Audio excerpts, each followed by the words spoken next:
Hello again, folks. How you doing? I'm here again today with Stephen D. Kelley, and he's representing the Getty tonight, as you can see behind him there. I was just watching a video of his talk in LA in 2017, where he's going quite heavily into the Getty. So I don't know if you'd like to explain again for anyone new. I've just actually told some members of my Falkirk group who've got a private group thing going on Facebook, and they're quite serious about taking action. I sent a link to that video, and also I made a small promo video for you. I don't know if you've seen that. Oh, yeah, I saw that. That was good. Yes. And so anyway, basically, they're new to this. They've never heard of it before. So for these guys especially, would you like to introduce this topic? Oh, wow. We're going to start from scratch, huh? Jeez, there's so much stuff to talk about. All right. Well, obviously the Getty is this museum right here, this big structure, and this structure is in Los Angeles, up on the top of a small mountain there, overlooking the city. And of course, it was built by the family, the J. Paul Getty family. J. Paul Getty, of course, died, and his son Gordon completed it. And these are the people that used to own Getty Oil, of course, and they sold it to Texaco for something like $10 billion. But of course, they probably got quite a bit more money than that. But the thing is that J.P. Getty was a pedophile, a very prolific pedophile, and on an industrial scale. And he would build grandiose structures that had bunkers, and these bunkers would be used primarily, for protection. Of course, he was paranoid, but he also, because he was a pedophile, he would use this for storing and how, the housing and the exploitation of children that he was consuming quite a few of. And before this particular structure was built, he built another one in Malibu, California. And that's actually was his home. It's called the Getty Villa. And prior to this thing being built, the Getty Villa also had underground facilities, and they also had a connection to the local shipping port over there in Los Angeles, or San Pedro, which is a big, massive shipping port. And children were being brought in from Manila by Ferdinand Marcos, of course, who was the president of the Philippines. And he would trade art. Getty, of course, was an art collector, and he would trade art, and in return he would get a shipping container that had children in it. And this container would come off the boat and go right into a truck that would drive into a tunnel that would transport it directly to this facility underground. This is all there. This has been there for a while. But that was on an industrial scale. But of course, he wasn't the only one that did this. There were other big, wealthy pedophiles that also had groups of children that they would consume and had to replace and dispose of when they were used. And this became a problem for so many of these people. And Getty came up with the idea of creating a facility where all of these elite people could go to access their harem of children. And the most important thing was that when someone would die, when a billionaire would die, the children would need to be disposed of, or for whatever reason, sometimes eventually the children would need to be disposed of, and this was a big problem for these people. So this was probably the most important service that Getty provided them, was the ability to conveniently, quietly eliminate the excess children and the ones that they didn't need anymore. And of course, this is convenient for these people because this also allows them to utilize these children for their satanic rituals and all that sort of thing, because that's a big part of why they do it. They're not just pedophiles because they enjoy sex with children. They've been programmed to do that, but mostly it's because of their participation in satanic rituals from a very early age, because it's something that is carried on in the family. Yeah, a lot of these well, most of them actually, they're victims themselves, and they just. I watched a documentary recently where they said that that's how they get a power. It's like a release for them of their own trauma and torment when they do it to someone else, kind of thing. So that's how it's got passed on through these generations, because this goes back a long way. This Doesn't make it okay though. no, definitely not. They all do that. They all say, "Oh yeah, I was a Yeah, victim." Yeah, but yeah. I'm no. just trying to explain. Well, Right. obviously, you know, uh, there Unfortunately, is. being But a victim during the talk, you did come from the viewpoint that empathy for these people is not to go in there with hatred and kind of defeat them with love, and this kind of thing. So that is part of why you're different than just kind of trying to start a violent revolution. well, yeah, that's kind of hard for a lot of people to deal with. Um, but then that's some wow. Yeah, well, that's a big separator for most people, and it's because you have to get used to this idea that everybody is the same person, um, We and are all also one. it has a you're hating the action, not the person. That's the thing. You have to hate the action. I mean, it could apply to anything. I mean, for me, obviously it applies to like the Israelis and the Palestinians, kind of a situation like that. It's the same sort of thing, you know? Yeah. These people again are kind of victims of their circumstances. A lot of people are just the construct of the program they've had from when they were brought up, with not a real independent thought. All these thoughts have been put there. Yeah. And And even if it's something that you recognize can't be fixed and that the person is problematic because of it, you still can't hate them. You have to treat it like a cancer. You don't need to give it emotion to recognize that if it's a problem or not. It's probably yeah, better if emotion isn't involved. yeah. Just to get back to the Getty, basically, as you were pointing out there, $6 billion it cost to build that. And it's a Actually, more lot. like 9 probably. Yeah, and that's But yeah, before did they I put the say six? artwork in it. Well, no, that's not including artwork. That's just for supposedly it's just for the building you see, but there's also a lot of earth that was moved. Millions of tons of earth that had to be relocated because what you see under these buildings here is just the surface, and there are at least 6 floors below this that are essentially the entire area. I could show you one thing. Let me see. I can't really show you too well in this picture because I can't move it, but uh, there's this little. Well, let's see. What can we show you? No, we can't show you much. I have to get you a different picture, but there's some of these things. Like for instance, there's truck entrances where a semi truck can enter. Well, here's one. Let's see, right above. Whoa, right about right there. You can just see it right there. That's a truck entrance right there, and that goes into an underground area that's basically like a lot that would be the size of this entire thing, and they have elevators that will actually the size of a truck will actually fit one of these large 16 wheel semi trucks Yeah, and take it down. quite a big So elevator. yeah, big elevator. Yeah. So And you're saying there's more than one of them in the building, these elevators? elevator? Oh yeah, I'm Yeah, pretty sure.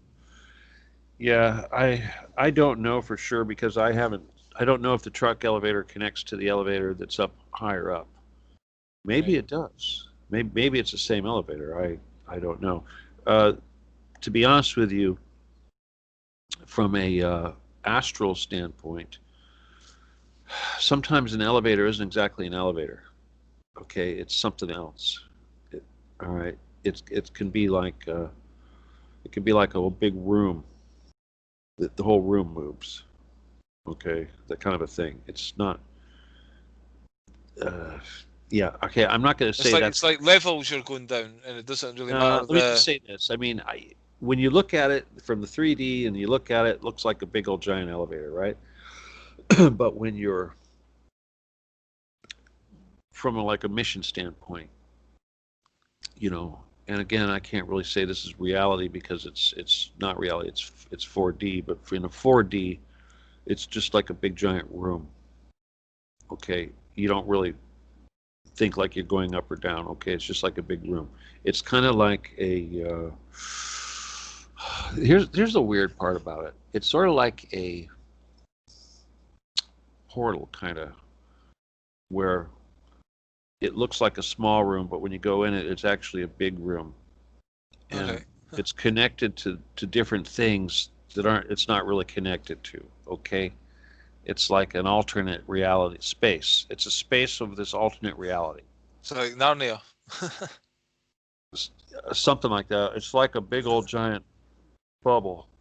Okay, if I had to explain it to you, it's like a big old bubble that's sort of flat on the bottom and flat on the top, but that's sort of the shape of it. And when you get in there, and there's all kinds of entrances and ways to get in there. So in other words, this is why it's sort of hard to explain to people, because it's like when you think about the tunnels on the surface, like the stars. I know this sounds crazy, but like the celebrities that have tunnels, a lot of times it's very possible that it's not like what we think it is. Okay, like when someone says, well, that tunnel has to go, you'd have to walk 12 miles to get from that star's home to the Getty. Well, maybe they don't have to walk. Maybe there's something there that we don't understand. Okay, maybe they only have to go so far, Yeah. and they're there. Yeah. Okay, but the there that they're there is different. It's not what I was expecting. And again, I'm not going to say that that's exactly what it is, because I don't know, because I've only seen this on an astral level. So until I've seen it physically, I can't tell you that that's really what it's like. Yeah. All right. But, there's only one way to get down there. Storm it. well, yeah, exactly. But here's the thing, though, is that it does function on these other levels. Okay. For instance, on a 3D level, on our little reality that we're on right now, it might look like a ghost town. Okay? Nothing's there, it's dead. But on another level, it's very active. Okay. But surely the guys that do this pedophilia and stuff, they're going to need it in the 3D. I mean. Yeah, for sure.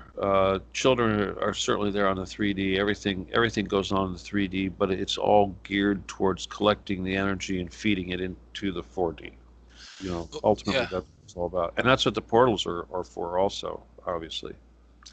Just again for the new people, so Stephen has this group of Jedis who basically attack the reptiles who are down underneath this bunker underneath the Getty, or in the bunker underneath the Getty, on a kind of 4D level. They do it in their dreams kind of thing.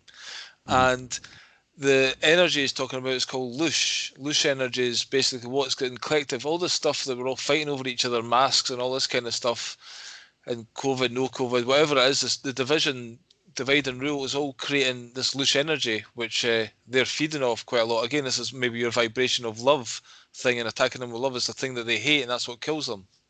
Yeah. Well, I think you're probably right, though. I think that the whole COVID BS has generated all sorts of fear of death, and certainly that's Loosh. That's sort of it. I mean, well, here, let's put it this way. We're winning this war. Near as I can tell, without really being able to tell you a lot, it looks like we're winning.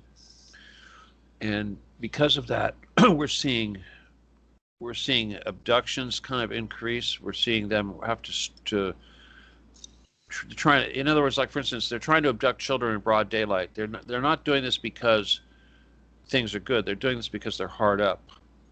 Okay, everything that we're going through, the COVID, the nonsense, the political nonsense, the craziness that's going on in the world right now, these are last ditch measures that they're only having to take because they don't know what else to do. It's like the free lunch is going away, and they're trying to get all they can, and it's slipping away from them faster and faster.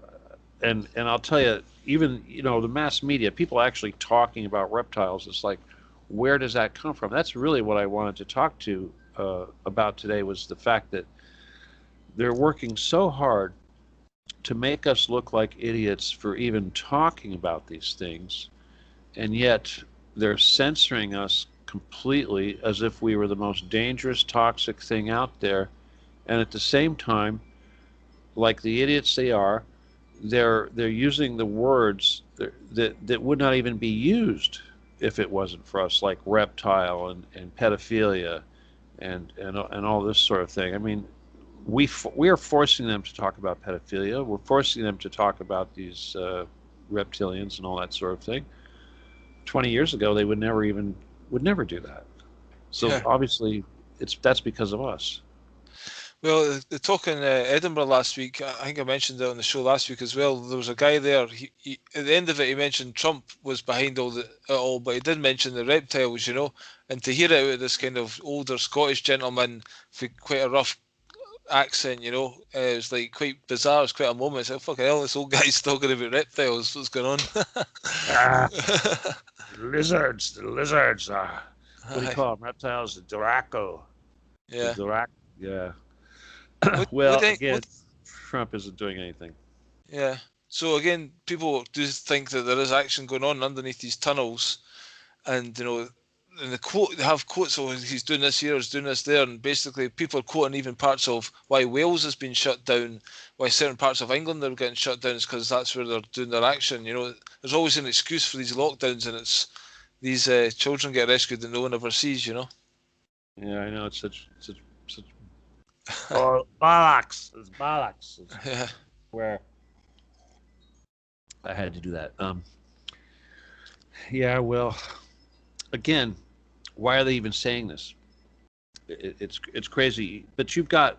Here's the what's really frustrating and a little bit confusing about this is here. On one hand, you've got those people, like you say, Trump supporters, who are repeating these so-called conspiracy ideas about the reptiles and the pedophilia and the cabal and the fighting going on underground in the tunnels, you know, not the bunkers, but the tunnels.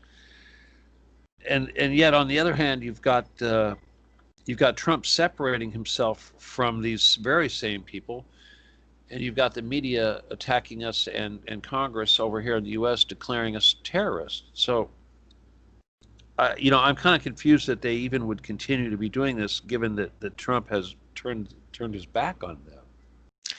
Yeah, I don't know. To me, it's just they must know everybody knows it's all bullshit, but they just don't stop at what they're doing. They've just got a script, and they're all just enacting the script out, and they're all just playing it out. They don't give a shit what anybody thinks. They've got the mainstream media. They've got the story. This is what's happening. We've got the police, and we're all getting convinced that Trump and Biden. Obviously, if Biden gets in or whatever, apparently people think it's going to turn to a communist state immediately, but it does have an effect if people are not aware of the fact that these guys are just corrupt, fictitious government trying to fucking be our overlords, and we give them the power by watching all this shit and participating in the... They have the power because they have the bunkers. They'll talk about tunnels, rescuing children, but they don't talk about the bunkers. And, you know, these magical tunnels, people are again, well, let me just throw this up here for a second. I know that just to help illustrate here, I'm going to throw up one of these tunnel boring goodies here, right? Yeah. But just on that point, this could be a reason, though, why, you know, people wonder why they're going to kill or destroy everyone on the surface. They don't know. The reason they'll mention the bunkers is because all these guys can have a ticket to these bunkers, or at least think that they do. So this is their plan to keep them safe, you know. But the thing is that the big thing that they're not talking about is the fact that it is the government building these things. It's the government paying for these big giant. It's the black ops, isn't it? It's like how much billions are they spending? It disappears. Well, yeah. So, you know, it's just so ludicrous. Obviously, the government. I mean, come on, could you see? I mean, your government, the parliament, is a little bit different, but at least over here in the United States, where these guys are responsible for this crap, it's like a comedy to even imagine Nancy Pelosi and these congressmen and these senators talking about this crap, you know, and acknowledging that it actually is for real. It's just like the fact that the NSA basically has a backdoor to every computer, reads every email, looks at all your dirty pictures that you send back and forth, and everything else, and it has a file of all that. And yet, they're supposed to still be the good guys too. Yeah. You know? It just reminded me of a Nob Stewart picture I've got where it's like Nob sitting down at the computer to have a wank and says, "Okay, computer, this is just between me, you, and the CIA." NSA. Or NSA. And the Russians probably, and the Chinese now. Obviously, now we got the CCP in there too, dude. Yeah, oh well. Right. You got your MeWe and your TikTok. Yeah. That's all Chinese Communist Party stuff right there. So Just to let people know, that machine there behind you, can you see the people there if you move it the way? Well, down the bottom of there, you can't see it. their little heads down there. You can't see. Well, aye. Anyway, that is a machine that basically bores through solid rock, and as it's going, it makes the rock it's boring makes solid, and it forms an immediate tunnel kind of thing. And it goes, how fast does it go? How many miles? Well, to be honest with you, I don't know if this particular unit that we're looking at is one of those nuclear-powered ones. Right. But the nuclear, it looks like a nuclear-powered one. It's so darn big. But the nuclear ones that use the molten lithium to create the cavity, they go 7 miles a day. 7 miles a day. Wow, it's unbelievable. So. But what about underneath the big oceans and stuff like that? I mean, these oceans are pretty deep, though. You know what I mean? How far down are they? Must be a hell of a pressure. Yeah, but that's the thing. It's all pressurized, first of all. That's the nature of the system. It's a pressurized tube system. And when you're in the vessel that's traveling within these tubes, it's going to be pressurized also. Yeah. So, but as far as the underwater stuff and all that, there are tubes, of course, that travel. I mean, you could see crazy stuff if you look at Google Maps of the ocean. The Pacific Ocean has some crazy things for going from the North to the South Pole that you think, what's that? But yeah, there are facilities out there in the various oceans and all that. But yeah, I mean, well, look at the channels. My God, they did that, right? Yeah. So I think it's amazing when they do those things. The same thing. Yeah. And this 7 miles a day, you got to remember, what was it in '96? Phil Schneider said that they had 250 of these bases, and he said that they were building them one every 3 months. Okay, that's the entire huge monstrous base. That it doesn't even count the tunnels that radiate from these things and go back and forth between them. Why do you think they would need so many? Is it not better to have less and be less danger of getting found? It seems. Well, why wouldn't you? It's Noah's Ark. If you were trying to build a bomb shelter and you had a limited amount of time between when you're going to start building and when you're going to actually need it, you would never stop. It would keep going. Kind of like Sarah Winchester and her house. Keep building. But each one of these things serves a purpose, and I don't see why they would ever stop. It's really no different than humans on the surface of the earth continuing to build. And you see, here's the thing that you also have to understand. There's more room underground to build than there is on the surface, because of it being 3D, three-dimensional. It's easier to build downward than it is to build upward. Okay. Yeah. That's just one of those things. Some people talk about cities under there.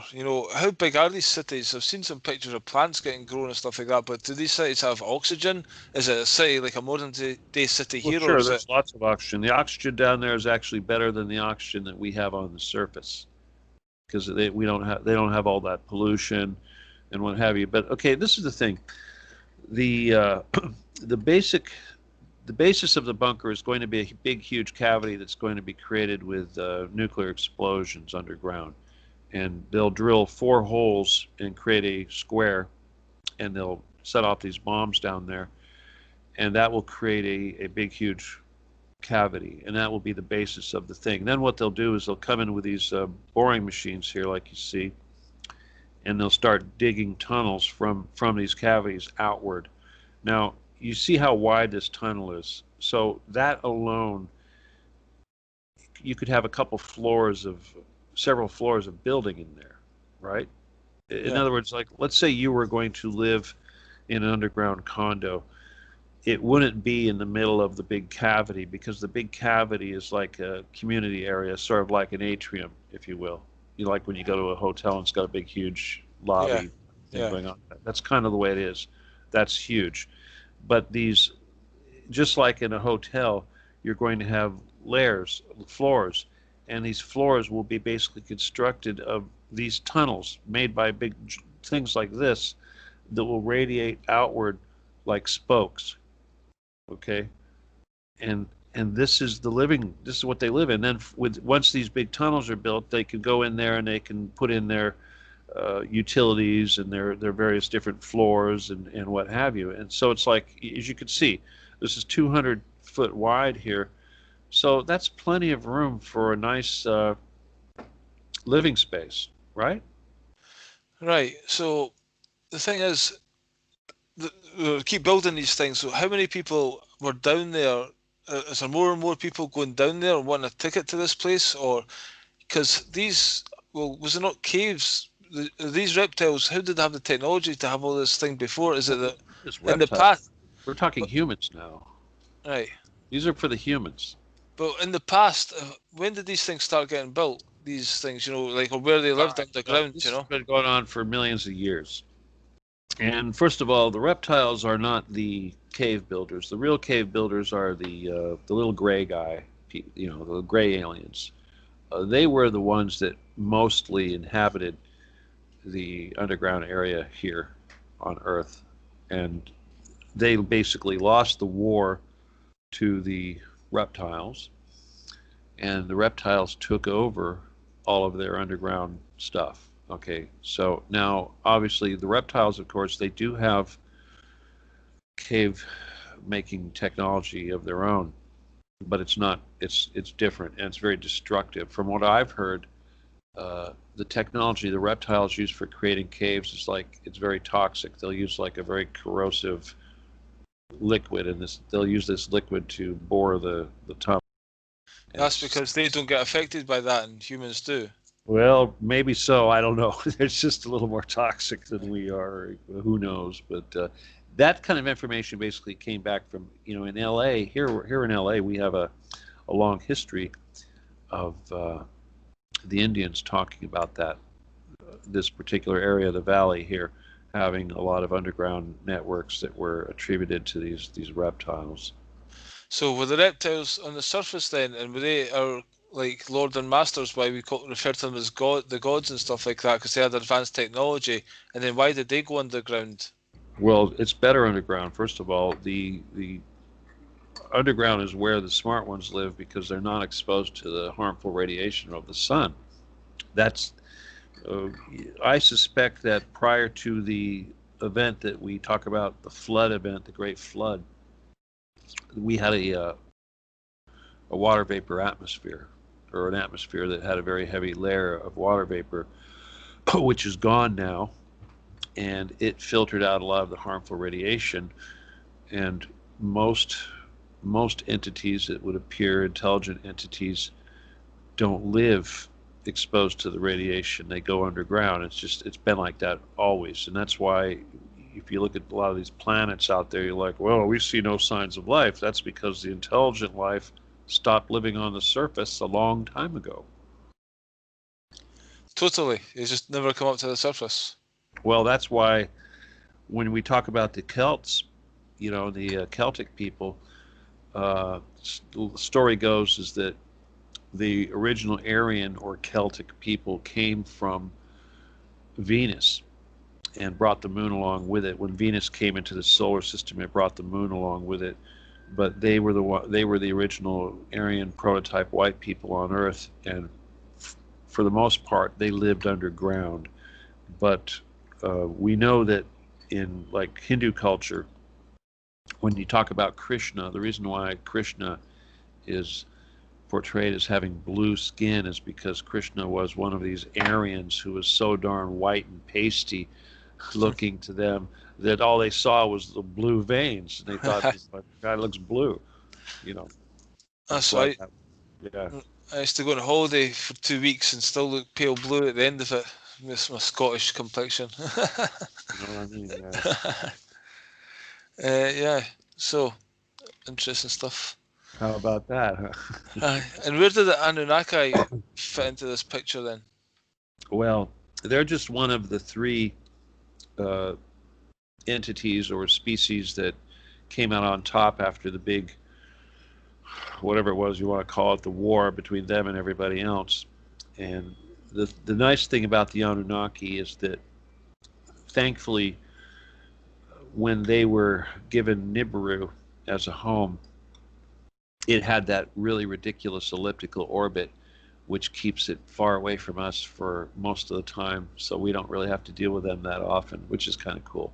But we do have to deal with the other two guys a little bit more often. But did that Phil Schneider not say there was Anunnaki or Nephilim under there? And also, isn't Nibiru passing right now? Is that not? Well, I kind of think it has already passed. I think it came and went. I think around the time of when Nelson Mandela died. That? Yep. Remember how they had that big giant funeral out in the middle of nowhere with that big monstrous tent, and all the world leaders went there out in the middle of nowhere? For the Knights of Malta, man. Yeah. Well, okay, supposedly that wasn't really a funeral for Nelson Mandela. What that really was a welcoming ceremony for Marduk, who, of course, was the returning Anunnaki. So Marduk very well could be here, but he does have to... let me put it this way.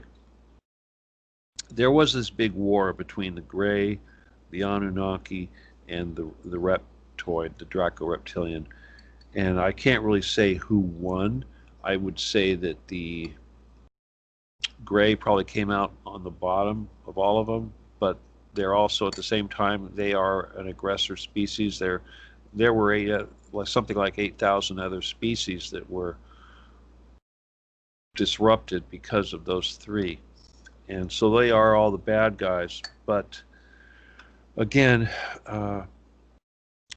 when this war was ended, a treaty was created, supposedly, and this treaty basically allowed the conquering reptiles to take over all of the domain that the Grey, or the so-called insects, had created here on Earth underground. And there were stipulations. The stipulation was that they could not bring more Draco to Earth. The ones that were here were the only ones that were going to be allowed to be here, and they weren't allowed to have portals to increase their ranks. And this was, of course, I suppose, for our benefit, but then we're just hybrids. Then the Greys, of course, they actually lived on the moon. That became their refuge after they were driven off of the Earth. But in the course of all these battles that took place over the last 25 million years, the moon was actually destroyed once, at least once that I know of, by nuclear bombs or something of this nature. So with the treaty that was formed, the Greys were given a new habitat, which we call the moon. And this particular replacement for the moon, of course, was designed to look like the original moon, but it was also designed so that it would be indestructible. So you could try to nuke it all day, you won't be able to hurt it. And the thing that you can really tell that the moon is just that is that the eclipse, there's no such thing as an eclipse anywhere else out there in the universe. An eclipse is a random thing that is theoretically impossible to happen. The odds of a planet or a globe being positioned with that perfect distance to be, and that perfect diameter to completely eclipse, to cause an eclipse, that's theoretically impossible. And yet we have it here on Earth, and we have it many times. And the reason why that is because that is to remind us exactly of what it truly is. Anyone with a brain can realize that it's statistically impossible for there to be an eclipse, and yet there it is. Now, the Anunnaki did not have a home like this, and they wanted one, because they were not allowed to be on the Earth. They had to go. So they were given a new home, and that was Nibiru. But they liked the moon, they said, wow, this moon thing that you made for the gray guys here, that's pretty cool. We like that, indestructible and all that. We'd like to have something like that too. So that's what Nibiru was. They created Nibiru. Nibiru was created for that purpose, but to keep them out of trouble and to keep them away from us as much as possible, Nibiru was put on that ridiculous elliptical orbit so that we never see him once every whatever. When people talk about Nibiru, they talk about a second sun, but actually Nibiru is a planet. Big planet. Yeah. Planetoid, yeah. Yeah, big hollow planet. But yeah. It's a Death Star. It's just it's a damn Death Star. That's what it is. Yep. So, who's telling these guys they've got to go on Nibiru and you've got to go to the moon? You're saying that they had to do this? God. So God got involved and said, right, guys. Yeah. And how would God... That's how it works. Yeah. That's how it works. Because you got to remember, these things happen on multiple different levels, right? So this is going on one level. And who's going to referee what goes on this one level? Because it's affecting other levels. In other words, what these guys were doing was affecting the 3D. Obviously, it's affecting us. It's still affecting us. We're in the middle of it, right? And who's our advocate? Obviously, it's the Creator, God, Jesus, all that, So basically, God says, look, 25 million years of war, this is not cool. This crap's got to end. We're going to settle this. You're going to make a treaty, yada, yada. That's how God works. Okay, so that happened. Well, guess what? Anunnaki blew it. Not the Anunnaki. Well, they all blew it, but the Greys have been doing all these abductions and things they're not supposed to be doing. The damn reptiles have been building bunkers with portals and transporting entities back and forth that are not supposed to be getting transported. And this is why God basically put us here, so that after 25 million years of this crap, we can finally say, that's it, you blew it, treaty's over, you're going to get removed from existence now and get tossed into the lake of fire. And that's why we do what we do, because that's what we're doing. Let me just say this. I'm going to throw this out there, that we are having a dent. We're putting a big dent in the population of these things. And I think because of that, I think that the Gray, who were having a treaty with them for all these years because of whatever, have decided to get involved and are possibly fighting with them now too. Not that doesn't mean that we support the Gray, but if they want to help kill the enemy, that's all good. They can kill each other. It's all good, right? So this big treaty thing, I think is kind of over. So you consider the Gray the enemy as well, and the Anunnaki? And the Anunnaki, of course. So you want this to be a human place, even though humans themselves are... No, that's not true. Okay. All the humans are just little hybrid... That's what I was going to say, yeah. Yeah, slave creations that these guys created. But as I mentioned, there was a time when there were at least 8,000 different species utilizing this planet, not just humans. Okay?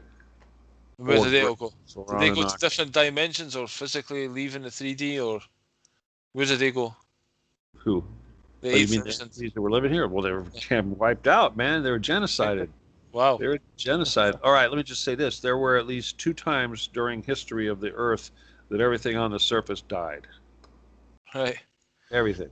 They had 5G back then as well.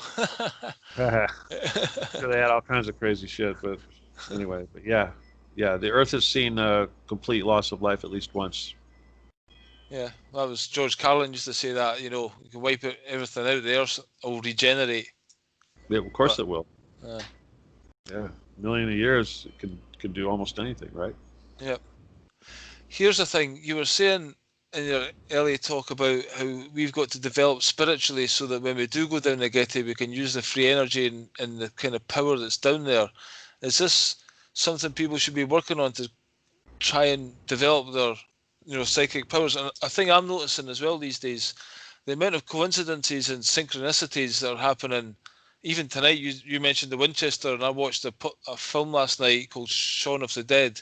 It has this pub called the Winchester, and then this morning Emma goes on her Facebook, and basically there's a clip, instead of Boris Johnson, it's got Simon Pegg's face there, and clips from going to the Winchester, instead of save lives and that.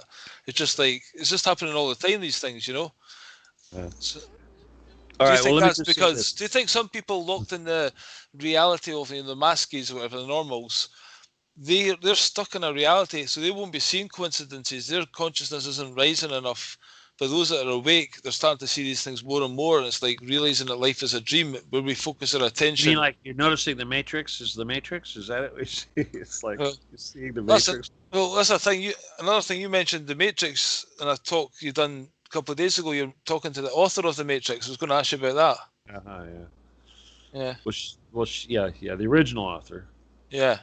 What about her? So I just wondered the kind of conversation you had with her and who she is, and Well, what do you think is the Matrix then? How would you describe that? well, I'll tell you what I think. Just put this up there. I would say that there we go. Oh my God. Okay, Neo. Let me just throw this out there, and this is going to sound ridiculous to a lot of people, but you've seen the movie, so you know when they rescue Morpheus. Yeah. Right. Aye. Okay, that is rescuing the children from the Getty. Right. Wow. Okay. So she was the actual author wrote that with that intent. She didn't know what she was writing.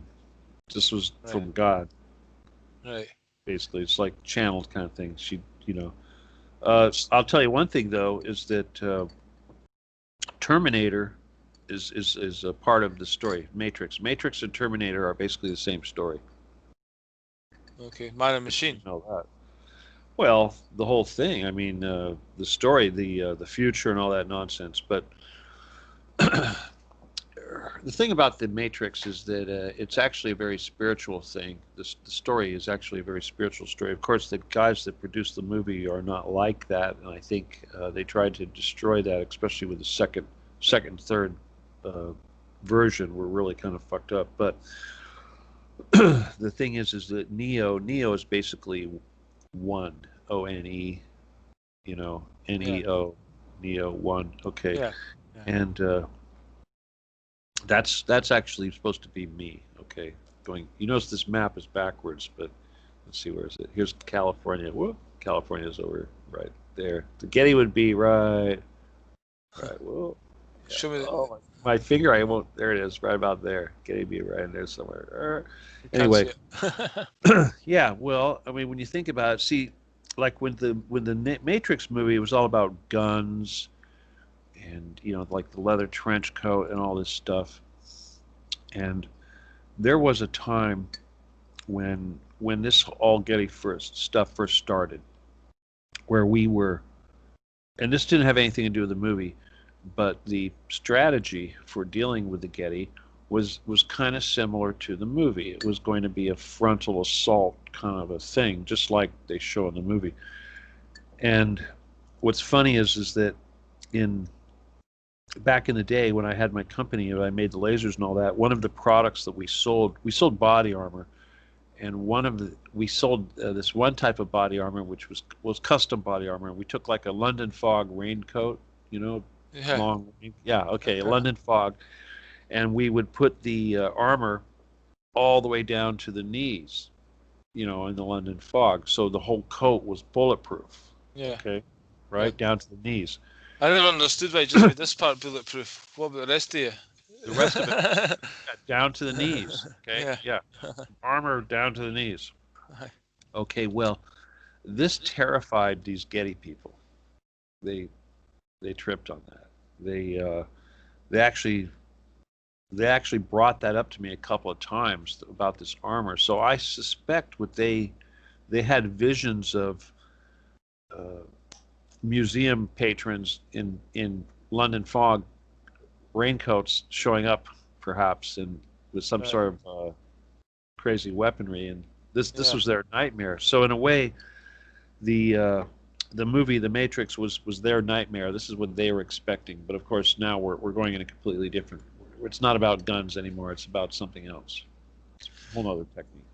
Yeah, but I mean, that movie was made quite a while ago, before the Getty and what it's about is really became commonplace. You're saying it was kind of written on a spiritual level, kind of a download for what happened in the future, because there is no time, kind of thing. And well, I suspect it's almost like prophecy, right?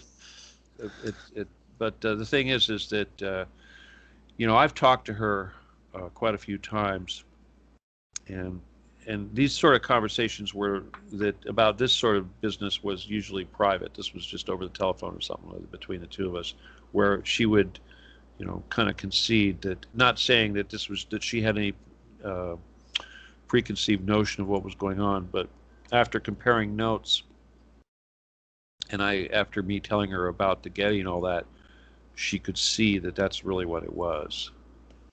She had no clue. Right? Yeah, she's just spiritually attuned.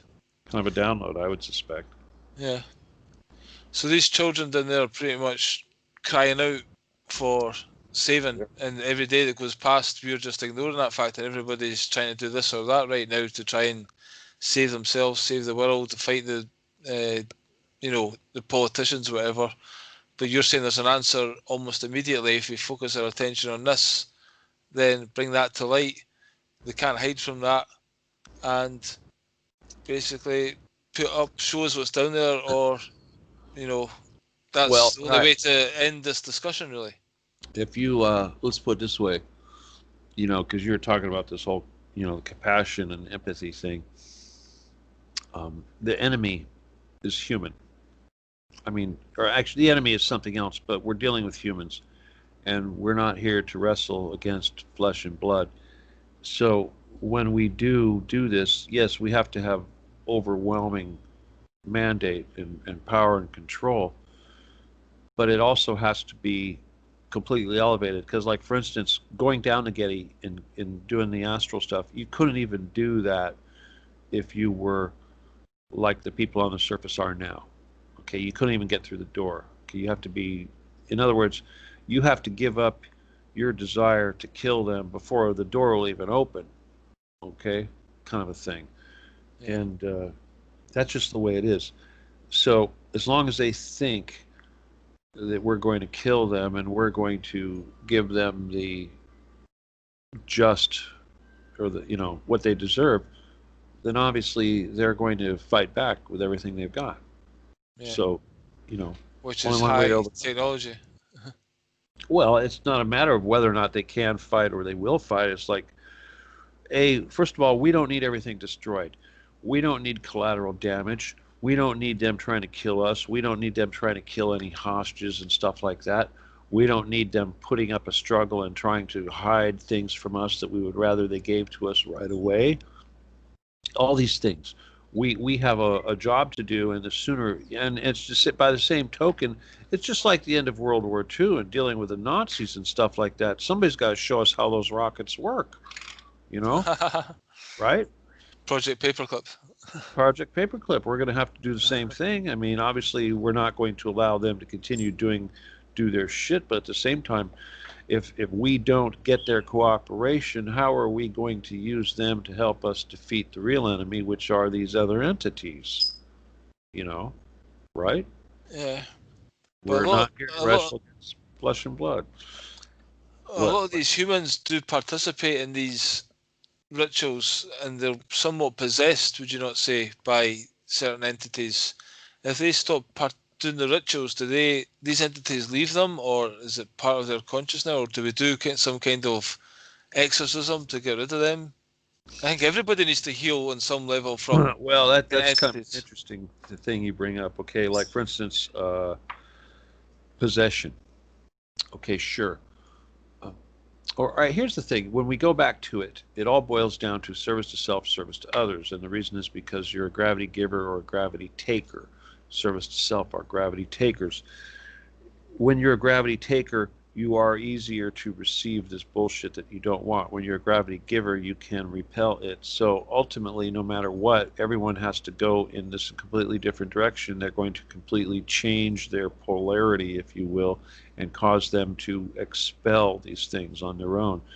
So in other words, it's like when you have cancer and you're thinking, well, how are we going to treat this cancer? we're going to change the reality so that the cancer doesn't exist or can't exist.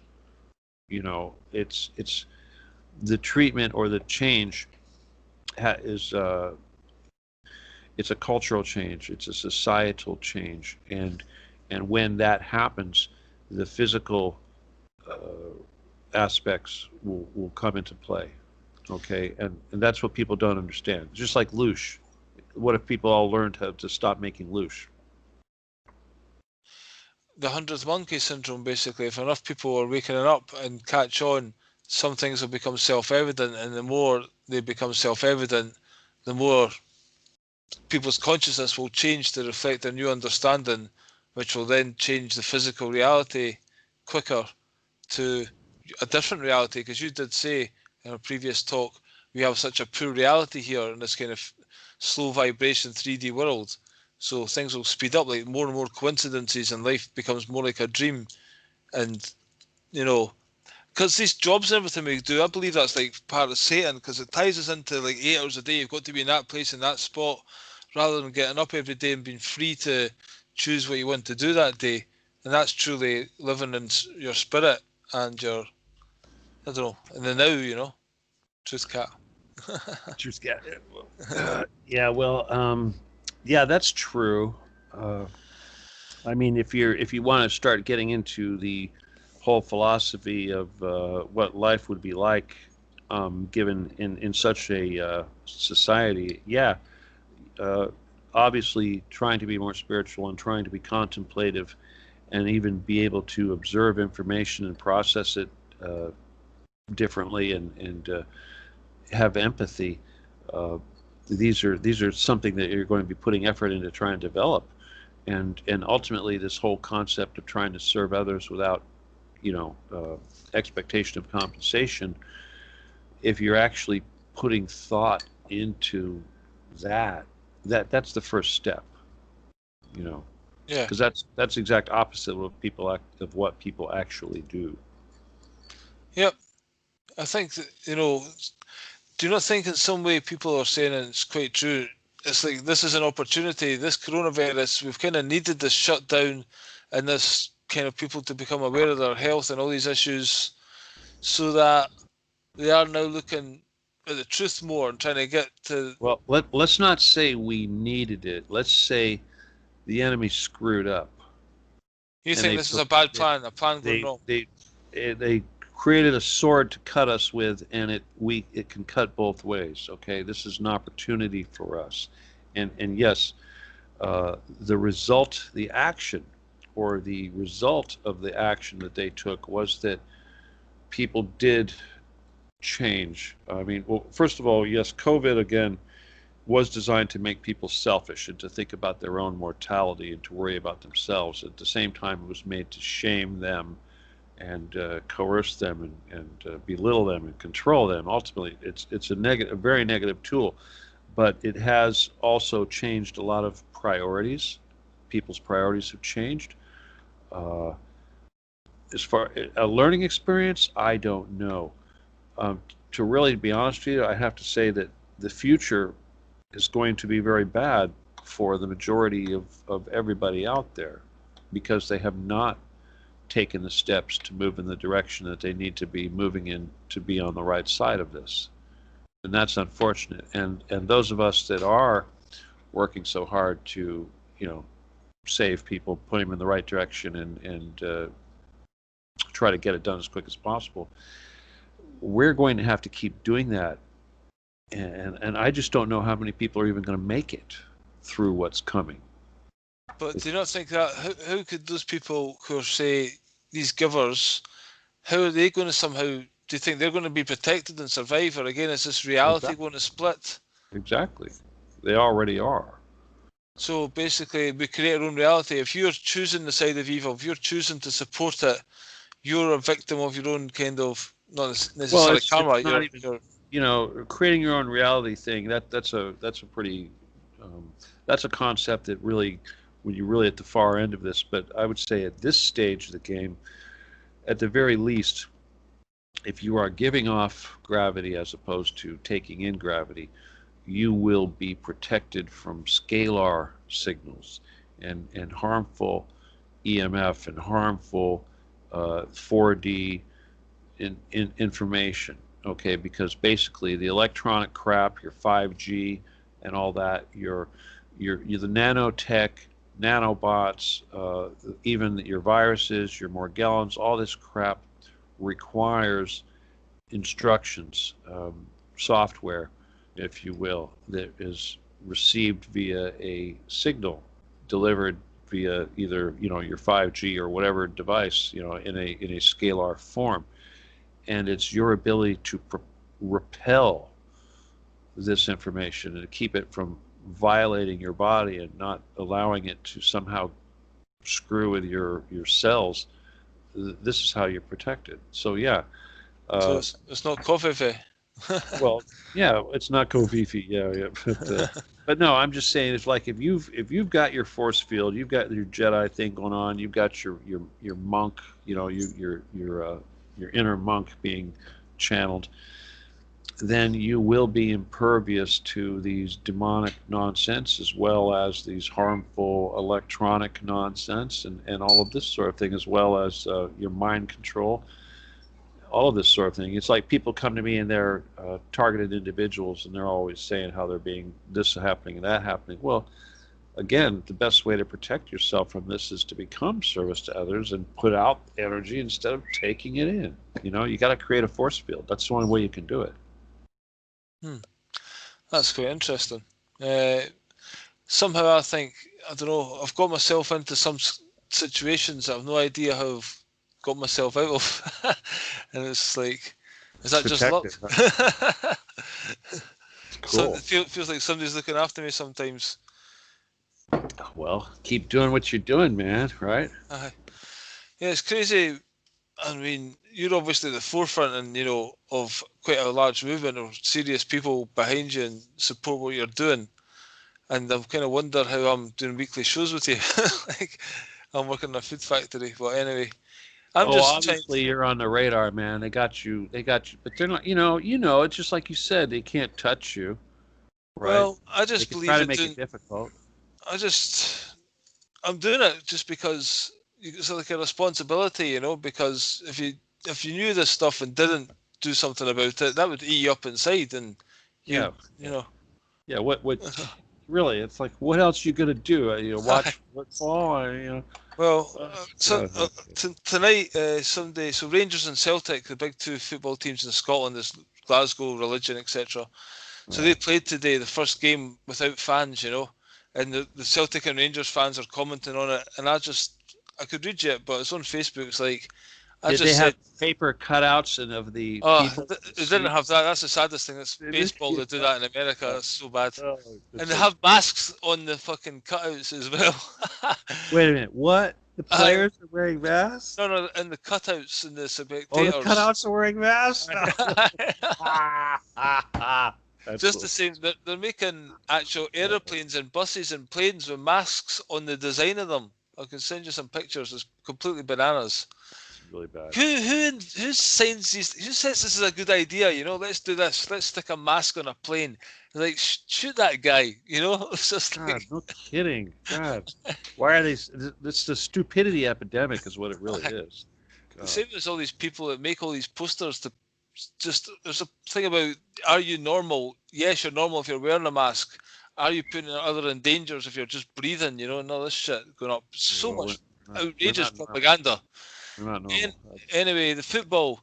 So this guy commented about the game, and I posted, how can you take football seriously these days? There's no fans there.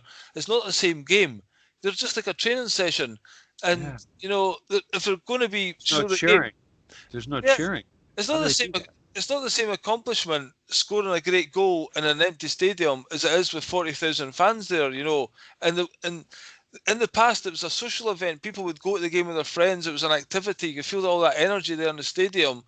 And now it's just about where the ball goes. And that's like not the object of it, although they've made that to be the purpose of it. And now who gives a shit where the ball goes? It's dead, Give it up. Yeah, now they're playing. They're just men playing, huh?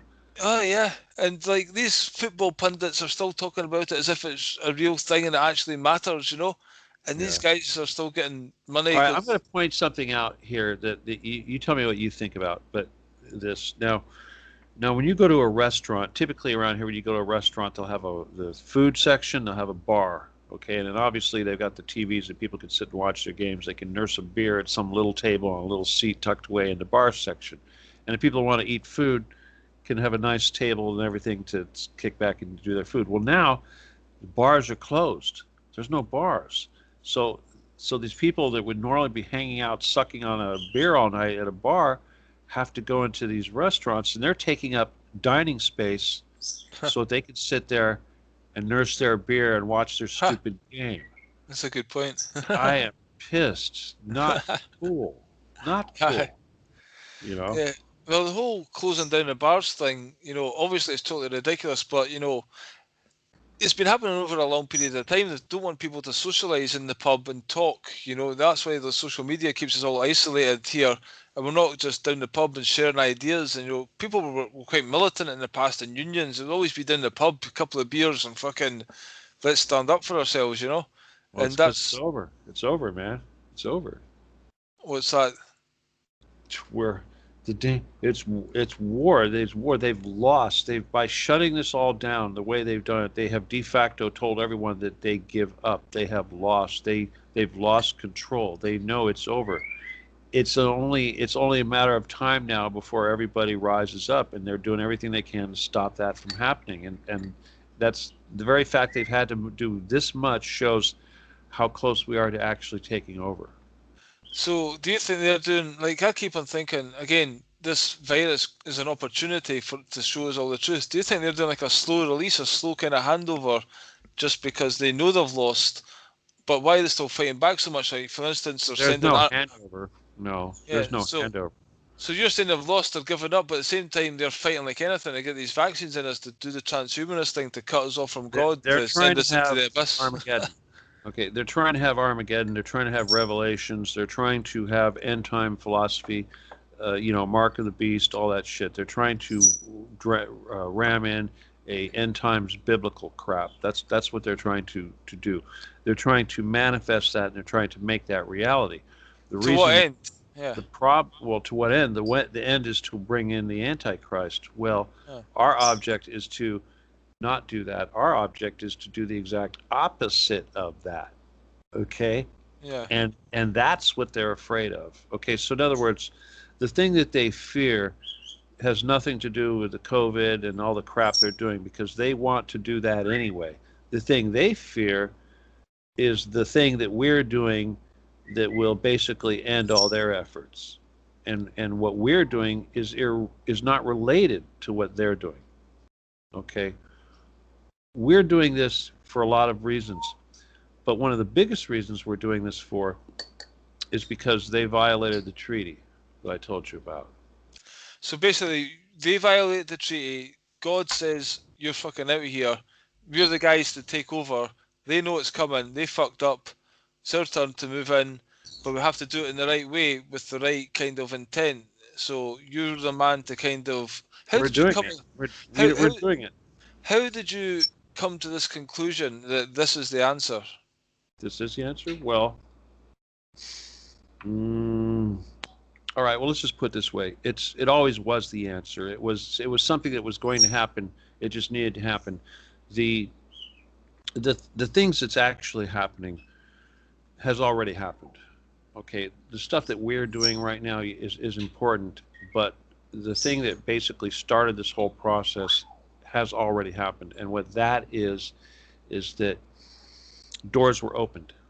Okay, other entities were allowed to come in. The 100 monkey effect took place. That's what happened.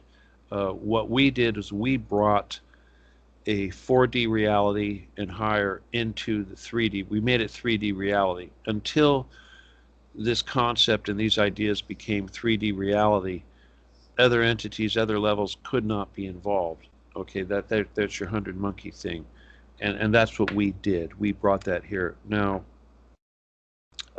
they knew this was always going to happen. We didn't really know. I certainly didn't know. I just kind of figured it out. But it's been in place. It's been it's a long thing coming. Okay, But at the same time, it's also happening very fast because our little lives are relatively short, and the little mark that we make on time or history is a tiny, tiny little spark compared to the amount of time that's gone by in the history that we're correcting. You know what I'm saying? I was just thinking those thoughts today, basically, about in the grand scheme of things, this can be seen like a big huge deal for us. All that's going through this is a fucking nightmare. What's going on? What's going to happen? Fear or fight or flight, basically. That stress is underlying a lot of people right now, and they're panicking. And we need to do this. We need to do that. But actually, as I said to you, if this is an opportunity, some things, although it is probably happening quite fast, but we see it as, every day is a day too long, essentially. Well, yeah, it's definitely, it could happen a lot quicker, and I'm thankful it's happening at all. But again, it's been 20 years. It's been 10 years at least since the book came out, and I got to tell you, I got to get this audiobook done because I think that's really going to be a big push, a big push for this whole effort. If I can get that out there, one more nail in the coffin. Yeah, well, I would say every little helps, but I think these days that an audiobook is a big thing. People, most in the past, are driving to work, whatever, but for whatever reason, people like listening to things. I guess we're out of practice of reading, and we need an electronic device to engage with reality. No, huh? The nice thing about an audiobook too is that you're more inclined to listen to it more than once. Yeah. How many people pick up a book more than once, right? That's true, yeah. Anyway.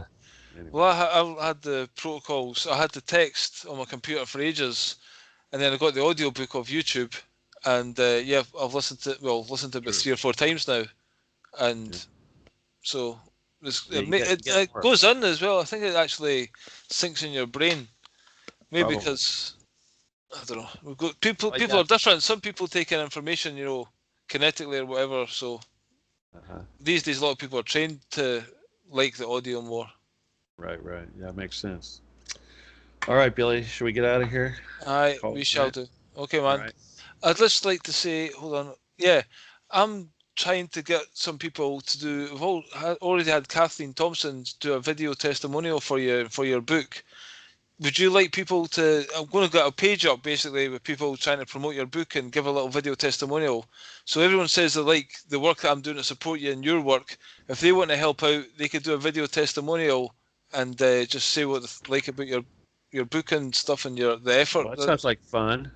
Okay. Why not? So, basically, if people want to do that, if they go to evideoagency.com/SDK, you can record it right now, under 2 minutes, a testimonial for Stephen in the book Lasers, Cavers and Magic. You'll have a link there, of course. Yeah, that's right. I'll put it under the video. Right. And law17gun@aol.com if you want a copy of the book. That's your email. All right. Well, let me see if I can leave you with one last picture. Oh, wait a minute. Okay. Here is Iris. Another one of my kitty cats. Where is she? All right. One-eyed kitty. One-eyed kitty. We'll hide this one. The Illuminati kitty. Illuminati kitty. Yes. Even in the land of the blind, the one-eyed cat is king. There you go. And on that note, we shall call tonight. Thanks again for your time. See you next week, man. Take care. Bye-bye. Cheers.